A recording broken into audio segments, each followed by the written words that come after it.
হয় ভাদ মাহটো যে পবিত্ৰ মাহ তাৰ অকণ অনুভৱটো কওকচোন আপোনাৰ কেনেকুৱা হৈছে ভাদ মাহটো হৈছে আমাৰ গুৰুজনাৰ পবিত্ৰ দিনত জন্মগ্ৰহণ কৰিছিল আৰু এই ভাদ মাহতে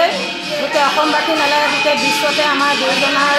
যি সৃষ্টি ৰাশি সেই সৃষ্টি ৰাশি বিয়পি পৰিছে তাৰ লগতে আমিও সকলো ডেকা বুঢ়া বনিতা শিশু সকলোৱে মিলি আমি ভাদ মাহটো পবিত্ৰতা ৰক্ষা কৰি তেওঁ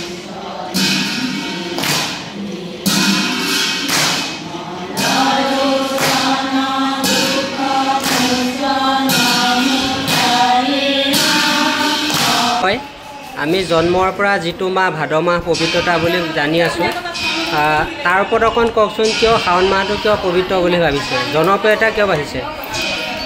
আচলতে ক'বলৈ গ'লে হৈছে কি আমি নিজৰ সংস্কৃতিটো এৰি পশ্চিমীয়া সংস্কৃতিটো বেছিকৈ আঁকোৱালিবলৈ আমাৰ অসমবাসীয়ে মানে বেছিকৈ আঁকোৱালিবলৈ লৈছে কিন্তু আচলতে আমাৰ কাৰণে শাওণ মাহটো নহয় আমাৰ কাৰণে ভাদ মাহটোহে আমাৰ পবিত্ৰ দিন ভাদ মাহত যিহেতু আমাৰ অসমীয়াৰ গোটেই সমূহ তিথি গুৰুজনাৰ জন্মতিথি জন্মাষ্টমী সকলো আমাৰ ভাদ মাহতে পৰে গতিকে আমি শাওণ মাহটো নহয় ভাদ মাহতহে শিশুৰ পৰা বয়োজ্যেষ্ঠ বৃদ্ধ ডেকা যিমান আছে সকলোখিনি নামঘৰলৈ যাব লাগে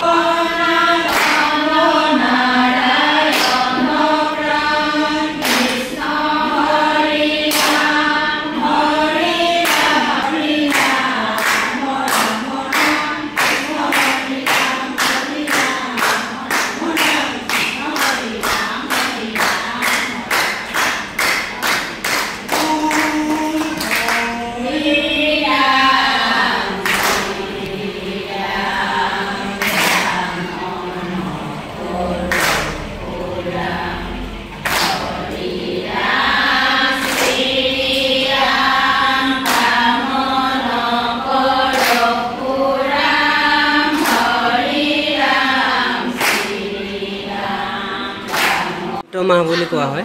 ভাদ মাহতে আমাৰ গুৰুজনাৰ জন্ম হৈছিলে জন্মতিথি পৰে জন্মাষ্টমী পৰে আমাৰ জন্মাষ্টমী পৰে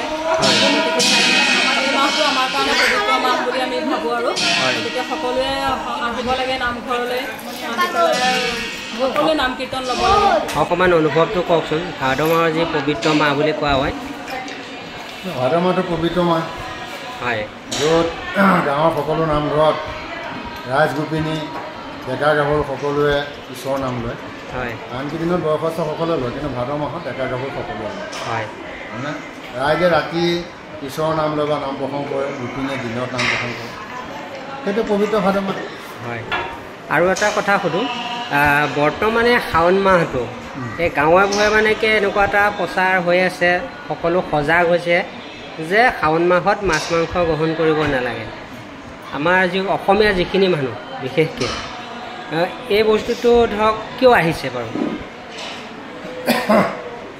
এই বস্তুটো এতিয়া তাৰ দায়িত্বটো ল'ব পৰা নাই মুঠ কথাটো হ'ল এইটোৱেই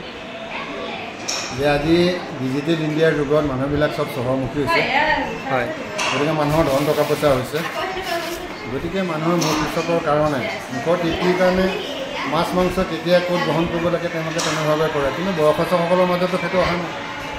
বয়সস্থসকলৰ পশ্চিমীয়া সংস্কৃতিৰ দিশটো অহা নাই ডেকাখিনিৰ মাজত আহিছে তেওঁলোকৰ বয়স হোৱাৰ লগে লগে এদিন সেইটো বুজি পাব হয় হয়তো আমাৰ ভাদ মাহটো তল পৰি শাওণ মাহটো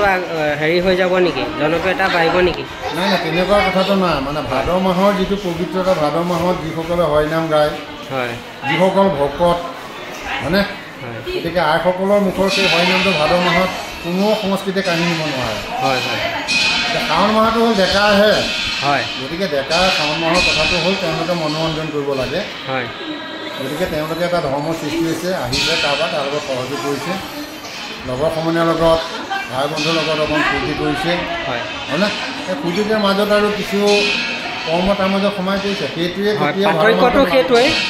ইয়াত আধ্যাত্মিকতা এটা আছে নামঘৰলৈ আহিলে আধ্যাত্মিকতা পোৱা যায় আধ্যাত্মিকতা বিষয়টো আহিব নোৱাৰে হয় আধ্যাত্মিক বিষয়টো আহিবলৈ হ'লে হয়তো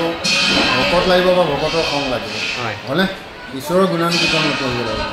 গতিকে আমাৰ শ্ৰেষ্ঠপতি ভাগৱত কীৰ্তন দশম ৰত্নালী নাম থকা আছে হয় শ্ৰীমন্ত শংকৰদেৱ গুৰুজনা যে অসমৰ গুৰু নহয় বিশ্বগুৰু হয় হয়নে কাৰণ অসৰাজ লক্ষ্মীনাথ বেজবৰুৱা আদি সকল মহান সাহিত্যিকে কৈ আছে মানে জগতগুৰু বুলি হ'লে তেখেতে কবিতাটো লিখিছে গতিকে জগতগুৰুজনাৰ কৃষ্টি সংস্কৃতি জগতগুৰুজনাৰ হৰিনাম জগতগুৰুজনাৰ যি ভাদ মাহৰ পবিত্ৰতা যি আধ্যাত্মিকতা সেইটো কোনেও নুই কৰিব নোৱাৰে